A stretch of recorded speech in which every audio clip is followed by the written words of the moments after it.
अंबादास दानवे यांनी राज्य सरकारवर हल्लाबोल केला। राज्यात बियाणांचा कृत्रिम तुटवडा आहे असं दानवेंनी म्हटलंय।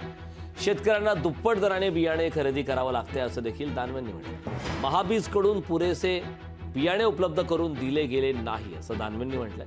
बोगस बियाणे विक्रीला सरकार जबाबदार आहे असं दानवेंनी म्हटलंय। मान्सूनपूर्वी सरकारी यंत्रणा सक्रिय असली पाहिजे असं दानवेंनी म्हटलंय। मंत्री नसला म्हणजे काम थांबत नसतं असंही अंबादास दानवेंनी म्हटलंय।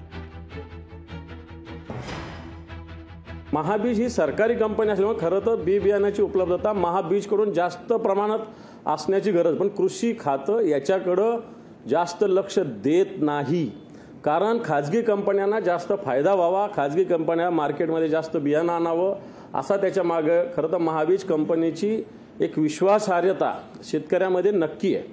परंतु आजच्या घडीला बघितलं तर फक्त 3.76% बियाणं महाबीजकडून उपलब्ध करून दिलेलं आहे। मला वाटतं ते अतिशय कमी आहे आणि म्हणून कृत्रिम टंचाई काही ठिकाणी, जसं आपण काल परवा विरोधी पक्षनेते वडेट्टीवार साहेबांनी अकोल्याची एक भूमिका मांडली होती, काही चॅनलने सुद्धा हा विषय मांडलेला की अकोल्यासारख्या ठिकाणी भर उन्हामध्ये 40-45 टेम्परेचर असताना लोकांची लाईन लागली होती। ही सगळ्या ठिकाणी आहे।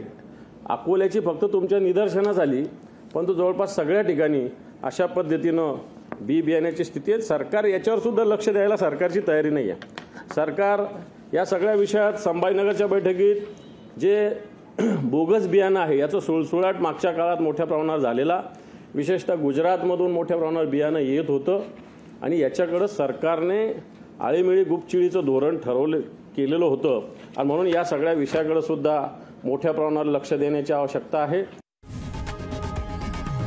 लोकशाही मराठी ऐका, पहा, जागरूक रहा।